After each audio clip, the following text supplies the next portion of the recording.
Hello, I'm Andrew Robinson, and today I'm delighted to be talking to Nadio, and we want to talk today about the AI beach party, which he's now running for his third year. Hello. Hi, yeah. I have bought my first ticket this year, and I'd like to know, I suppose, what I'm going to find as a creative person, as a person that works with TV and film. What AI aspect of that in the creative sense will be at the beach party? Well, first of all, thank you for buying the ticket. It's a fun day out.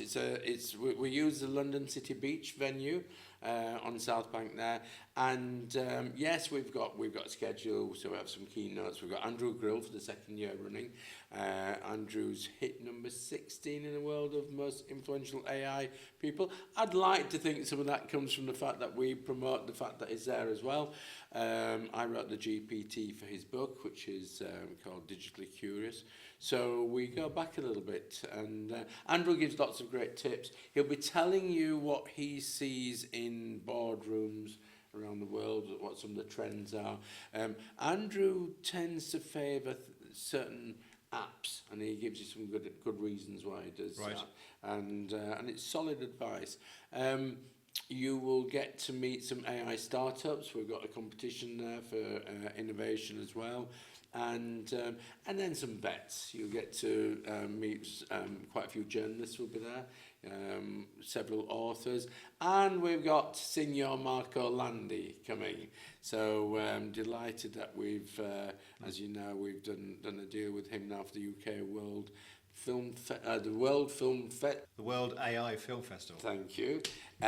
Is coming to London. We're scheduled that for February, and Marco's coming. I think Marco's bringing quite a few of his team with him as well. So 𝗕𝗲 of Apple and 𝗕XCTO or Presidente of Texas Instruments. So Marco will be bringing a lot of his world experience. And I don't know if I've asked you yet, Andrew, but I'd like you to interview him because your knowledge of the world of film and the AI that supports the industry or is involved in the industry, I think will be brilliant. So we've got you under a heading of everybody's got a book in them. No, wait, everybody's got a film in them. Okay. Well, that is true, and it's funny you mentioned Andrew Grill, because I came across Andrew Grill in one of the most bizarre scenarios, I suppose. He's actually asked to do one of these with me, asking me about film, because he recognises that what he's doing is more in a business ethic, more belt and braces, all to do with how businesses run themselves. And I'm doing it much more from a creative aspect. So I was supposed to be at the turn of the year.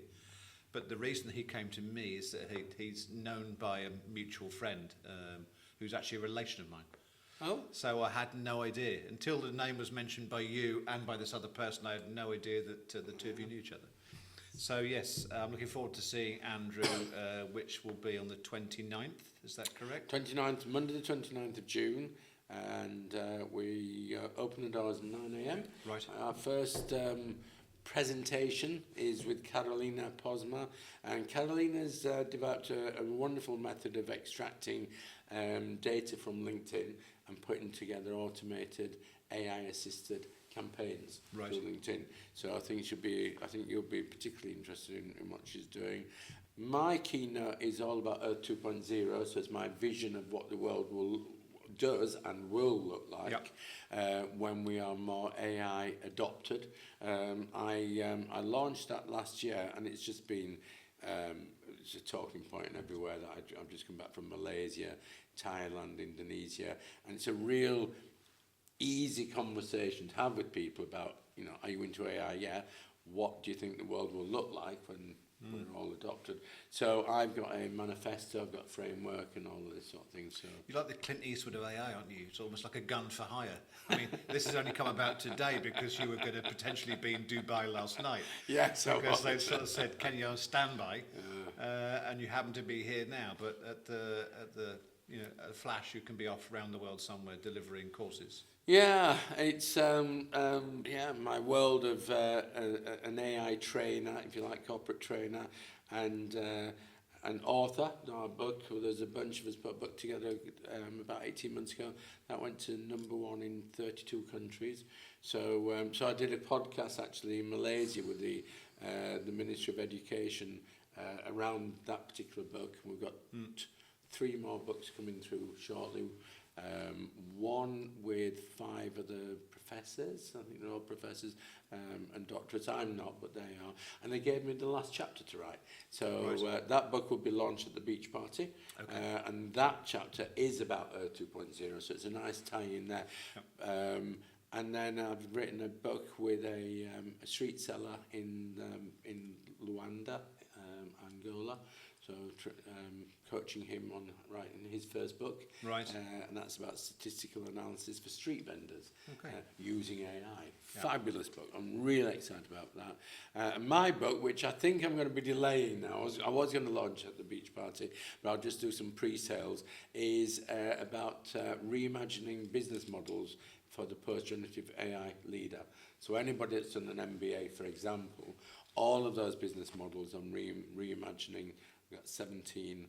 I've only managed to do 7 so far, so the book's going to be delayed a while. But I've started building websites for each of those models as well. Right. So ANSOF and SWOT analysis, pest analysis, all of those are now remodelled. So what I'm quite looking forward to, the reason I bought a ticket is we were discussing, obviously, the AI beach party, and I always find, you know, like most things, I prefer to see the whites of someone's eyes, and I prefer to see what the actual place looks like. So, you know, went down to the AI beach party, and it's a phenomenal venue, and it holds up to 1,200 people. Yeah. And it's very different once you're standing inside it with all its professionalism that Dennis has put together, compared to how one would imagine it. And I suppose what I'm most interested in from a creative standpoint is quite a lot of the SWOT analysis, which, you know, I have to work with as a creative person, but it does sometimes make me glaze over because I find it is a killer to creative ideas. We've got this Venn diagram of people utilising AI in very different areas, where there's an interesting crossover. So I'm hoping there's quite a lot for creative minds to look at different ways to deploy AI within their work frame. Yeah, I mean, I come across a lot of resistance to AI from the creative sector. Probably over the last 3 to 4 years, I'd say that sector more than most. I come across resistance from professors, from education, particularly in universities. They see it as a threat, and they hopefully now they're getting a little bit more used to the idea. But creatives, especially, and I have set it as a personal mission of mine to try and bring more of these creatives on board, to show that AI doesn't have to write for you. So if you're a writer, we can discipline AI not to write for you. That's easy. But you can still use AI for your research. You can still use AI for your... I've built a method for predictive analytics. So basically, you put a scenario into the AI and you let it play out, let it run forward to see how that would play out. I've also done that in reverse as well. So if Margaret Thatcher knew what we know now, what would she have, what policies would she have put in place, blah, blah, blah, blah. God forbid, yeah. So it's, what's that? I don't know, reverse engineering, decision making. And you can do, another thing, Professor Andrew Maynard, he did a wonderful thing recently. He published a number of books, as Andrew is fantastic professor. But Andrew put his book onto LinkedIn and made it available for free. Right. I think it's about a 3-year-old book, so he's already got the value out of it, if you like. But he said, look, guys, I said, I want you to all have free access to this book, so long as you report back to me what you do with it. Well, I rewrote the last chapter, and it gave me great pleasure to do that. It gave me great strength in doing that. But it also gave me the insight. Can you imagine if we can now finish off Mozart's, was it 8th Symphony? If we can rewrite the ending for Jaws or something like that. If we stopped being so uncreative about intellectual property, and we actually became a little bit more generous with intellectual property, how much more we could do with that with that data that's out there. Well, Rick Rubin says something very similar, because Rick Rubin's own point of view is whatever you're creating, you're not creating it for anybody else, you're creating it for yourself. If ultimately you are the audience, and if other people like it, then so be it. His take on AI was, if you've got AI to write, you know, if you use 3 different LLMs to write a script, eventually they start to become very similar in terms of the script output, just because of where the LLMs go to with the information. If you then gave that script, which is homogenized down to almost one, to 3 different directors, give it to Tarantino, give it to, you know, Scorsese and somebody else, you're going to end up with 3 absolutely polar opposites in terms of the way in which it's interpreted. So that's where the creativity lies. It's just a thing to enhance what it is that you're doing. It's not the end game by any means. Well, I'm playing with this concept of knowledge circular economy, which is an extension of the circular economy. So if we're a bit smarter about what we plant, you know, something like 60% of all bread that is baked gets wasted. So why are we baking so much bread? Why are we growing so much wheat? Why are we using so much resource to make things that get wasted? So if we can take some of the disciplines from the circular economy, be smarter about how we manage our planet, be smarter about how we manage our data, and actually reinvent that data, recirculate that data, let school kids use that data. Yeah. You know, it's past its sell-by date. And instead of locking it away and being over-possessive with it, and you know, I mean, some of the creativity, not disrespect, but I think some of the creative industry is very, what's the word, elitist. It's very, you know, it's we need to have a look at that. We need to make it. I think the problem comes down to the fact that everyone in the creative industry, myself included, and you know, I'm more salt than pepper now. I've been doing it for nigh on 40 years. I'm lucky enough that I was doing creative work in an analog framework, and I then came to a digital framework through, say, Apple Macintosh, and then almost entirely used those products. But luckily didn't forget my hand skills. Everyone I've employed since has never had the hand skills. They can't make anything, they can't construct anything, they couldn't bind that and make this and make a beautiful thing out of it, because they wouldn't have the knowledge and how to do it. And I find that there's now a move back to craftsmanship, which I find interesting in the world of a glut of AI. So everyone's telling the stories currently about the provenance and the heritage of where things come from. Interesting. So it's almost like the artisan AI. Absolutely. Everyone's going back to that. You know, interesting. I'm wearing a Dunhill leather belt. Like a lot of the, you know, bags which have been called out in Milan recently, they're 80% made in China, and they put a zip on it in Milan and say made in Italy. All the stuff from Dunhill is made in it's made in a small factory in Walthamstow. It's been there for 120 years, and you can go to the archive and you can look through all the pieces and see it going back all the way through the Dunhill lighters and everything they've ever made. So a lot of people are calling on the provenance and history of their brand in terms of their storytelling now. They're certainly utilising AI in some ways. You can see AI can... So AI is great for storytelling. Something that I don't think enough people get about AI. AI is brilliant at blending. So if you've got you and, I don't know, Scorsese and Clint Eastwood in a car together... I'll buy that ticket. You're in it. But the sum of the parts is greater. Yeah. And the AI can really, not manufacture that, it can manifest that. It's brilliant at bringing the most out of those single parts. So when you blend, and you can blend with the mood of somebody who's deceased. You know, so it's not all about collaboration, it's about influencing collaboration. So it brings a whole new dimension to it. So to answer your previous question, what can you hope to get? Hopefully you'll get into some of those corners of conversations with people who are doing the blending, who have been working in AI in various, and you'll get cross-discipline. So you'll get people who are maybe manufacturers talking to people who are creatives, talking to people who are educationalists, and it starts to really weave around. So Yeah, I think, and I love those conversations. I get great excitement from seeing how pulling people together and then just leave them. We've got 10 beach huts. We've got 10 beach huts, which are literally beach huts, and they will all be fully occupied. There'll be loads of conversations going on in there, as well as the central stage and product launches and various things going on. I think it's interesting from my point of view to see how the data is utilised. We all know that the LMs for my business, it throws up quite a few problems for a lot of creatives, because obviously it's sourcing quite a lot of existing creative material to create new iterations. But what I find interesting is when you collaborate between two different data sets.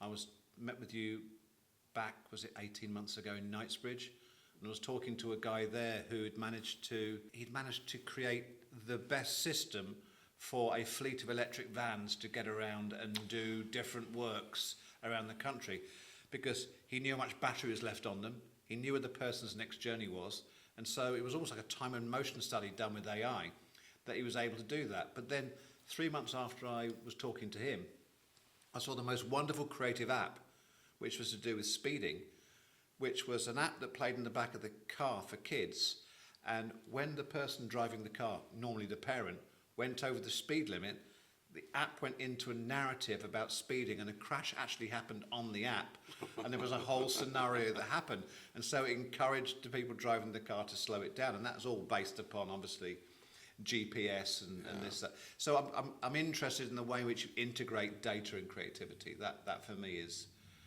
where good and interesting stories can be told, and that's very often where you can get a good creative campaign. Yeah, well, I'll be launching something called ScriptForge, which is a platform that I built using 𝗕𝗲. 𝗕𝗲 will be there. 𝗕𝗲 are giving away a load of tokens to people and what have you. But using vibe coding to build a platform to support writers. And what I'm finding in the world of writing is that if you've got one brain, we've all got one brain, I think. And if you think of the brain in a organisational chart, so your brain's at the top of that chart. James Cameron calls it your £3 meat computer. What's that? Your brain? Yeah. All right. So, and as your brain functions, today you're talking to me about this. Tomorrow you could be in the lab doing something else. It's the same brain. But what happens with the AI, with the platform use of AI, is it has infinite memory.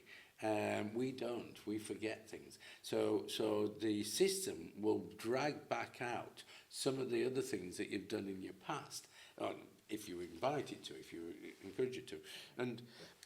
And that enables a writer of let's say you write a chapter for a book. That chapter can be carved up into multiple lessons. Lessons can be turned into courses. Courses can be turned into video. Etc., etc. You can have multiple outputs from one genuinely personal iteration. So we're getting more bang for our buck, and we're becoming more polymathic. We're becoming more multimodal in the way that we distribute our content, and that will be something else that you'll find on the beach at the beach party. Well, I think what I quite like also, having been down there and knowing who's planning on coming, is there's no end of AI-based companies that I don't know of. I would like to think I've got my own Swiss Army knife of things that I use creatively and in a sense to help me with work, with productivity, with all sorts, with script and anything else that I'm writing articles for. But you've got, again, this Venn diagram of a number of crossovers. Everyone's going to be showing their Swiss Army knife. Oh, I like to use claw, well, I like to use this, I like to use so-and-so. Did you know you can get to that by doing it this way? So it's a bit of an interesting show and tell. It is, and it's a generous show and tell, because there's so much going on that people aren't holding it to themselves. They do practice. Well, because it needs subscribers. Well, yeah, but you get some real sparks. And you reminded me that there's a company that I have just signed up today to actually be a sponsor. I think I've managed to get them to sponsor the bar. Actually, I think Rob Marshall takes the credit for this. Right.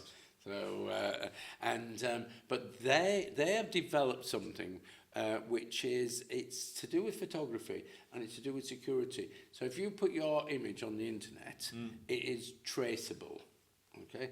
But this mechanism, this method that they've developed, removes that traceability. So it sounds very, very interesting. It sort of re-engineers it. Yeah. You can tell I'm not that very technical, but, So but I want to introduce you to them. that's interesting again, because it brings me to a point. Obviously, we're talking about things like watermarking, etc., Yeah. with regards to photography, and this is how the trends work with things like that. People have been, obviously, you've seen all these ads of people generatively putting themselves into shots where they're with famous people at the Monaco Grand Prix or this, that, the other. Back in the day, the thing that told you that you were actually somewhere important, somewhere, you know, a famous event, was that you would get a Getty image little plate on there. It said Getty Images and a Getty image number. In the last 6 months, people have been generating the AI images themselves and then placing a Getty Images watermark back into them to suggest, therefore, they authentically were there as opposed to fake were there. So it's interesting how we're using things that used to prove this was original. We're now faking it and then trying to retrospectively make it look like it was real afterwards. Interesting. I wonder what David Hockney would have done with that. He's just passed recently, hasn't he? But I don't know what his views were on AI, but he was obviously very creative and he moved with the technology.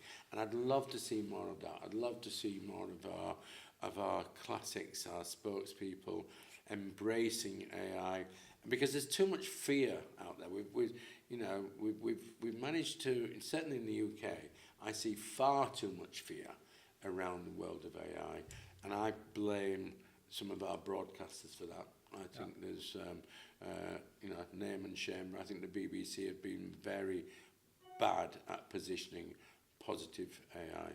Well, I think there's the point where when photography came out, you know, even people like Picasso were saying, you know, great, because now we can use our vision to create stuff. It's not stealing, photography is not stealing the soul of the person in it. Yeah. And in the same way that now with AI, it allows us, again, much more creativity. Hockney was interviewed maybe 10 years ago and he went back to Yorkshire to do all the paintings in the woods, etc. He said, you've got to be able to stand here. You've got to be able to stand here and see the different things, and you edit in your own brain what it is you want to put on the canvas. Whereas if you paint it from a photograph, you've only really got one iteration. And he made the point also, just very quickly, sorry, that when you think of Constable and his Haywain, he used to go out and look at the thing, then he had to go home and paint it. Why? Because we were 26 years before the paint tube was invented. So you couldn't carry a bladder of paint around with you. So you couldn't do this en plein air thing. You had to go home and go, what did I see again? And so his paintings were interesting because they were 20 or so years before the invention of the paint tube.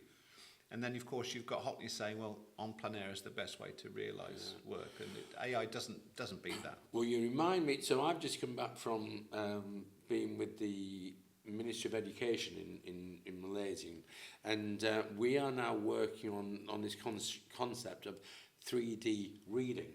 So if you read a book, for example, the book is physical. We love a book. We love a coffee table magazine. We love that physical thing. Okay.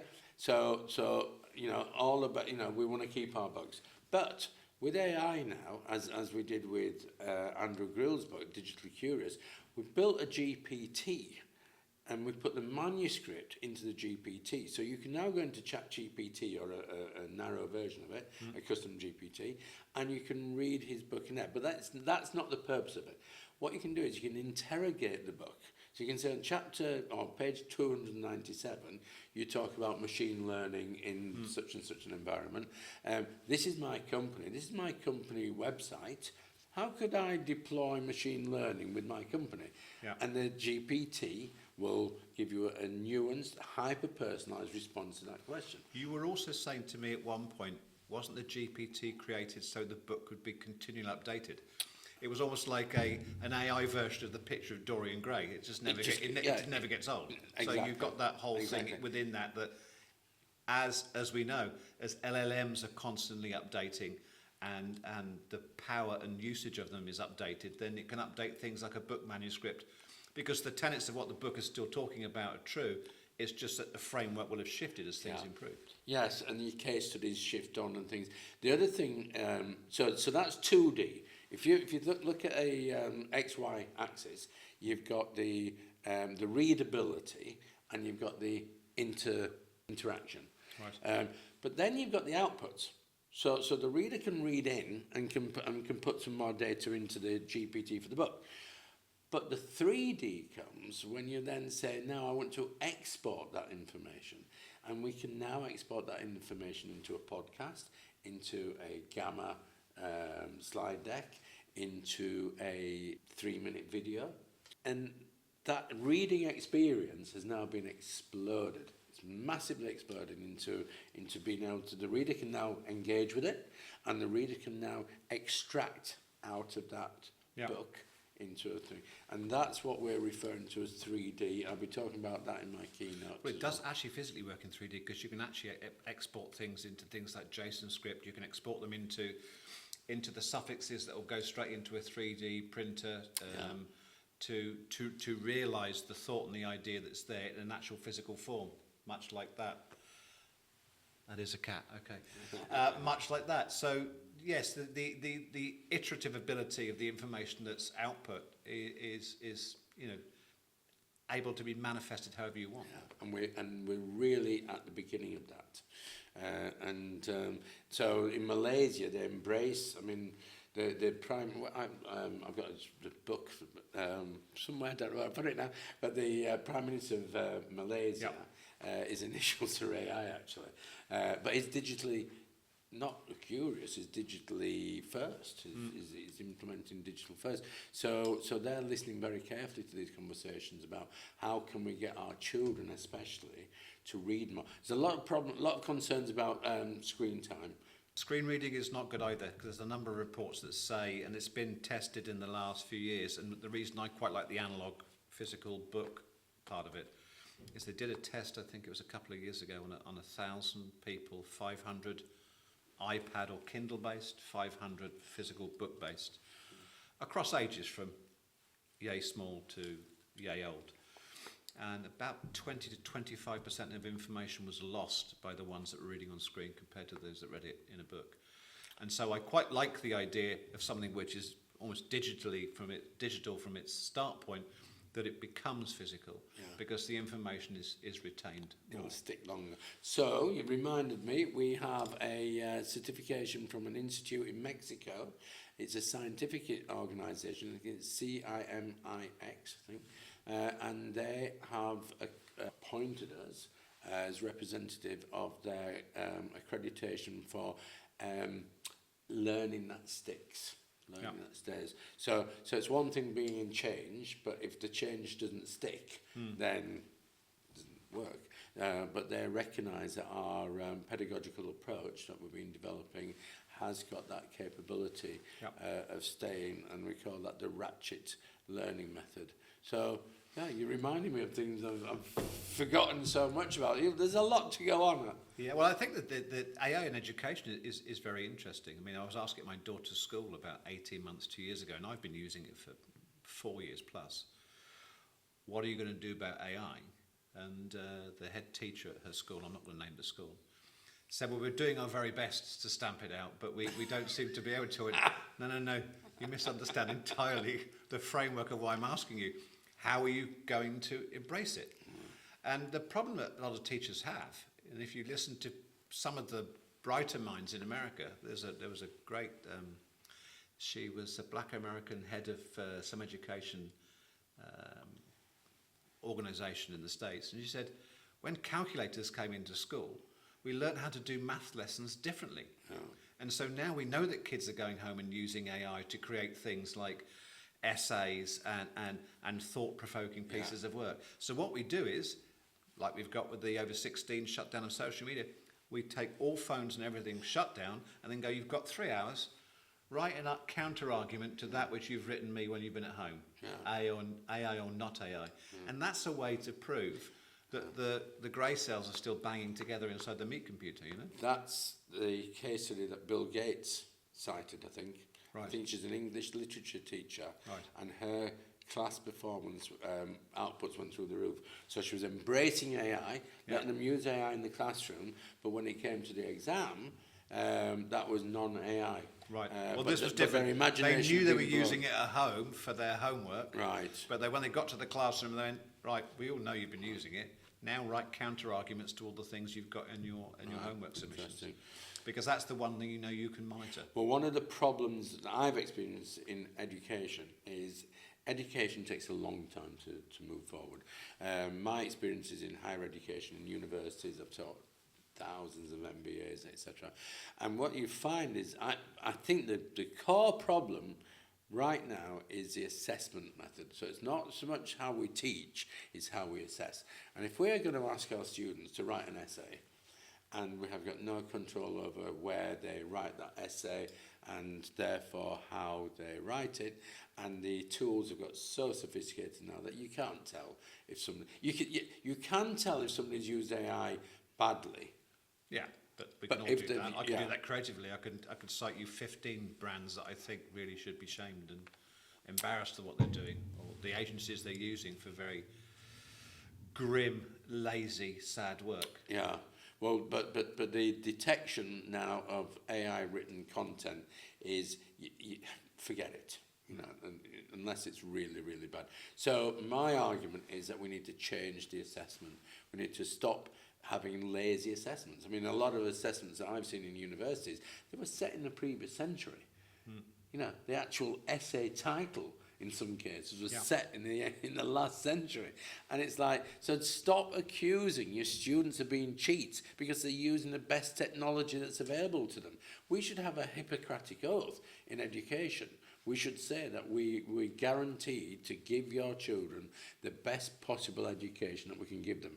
Therefore, we're going to blow out the candles, we're going to turn on the electricity, and we're going to give them, you know, learning with electricity and no longer with candles. Now, move it forward, we're going to give them AI. We're going to give them the best opportunity to use the best form of AI that we're equipped with. How long do you think it takes to teach the teachers then? Too long, too long, and I don't see that there's enough of a push. There's not an to do that. appetite or a budget, unfortunately. Yeah, yeah. Not in this country. There is in the Middle East. Yeah.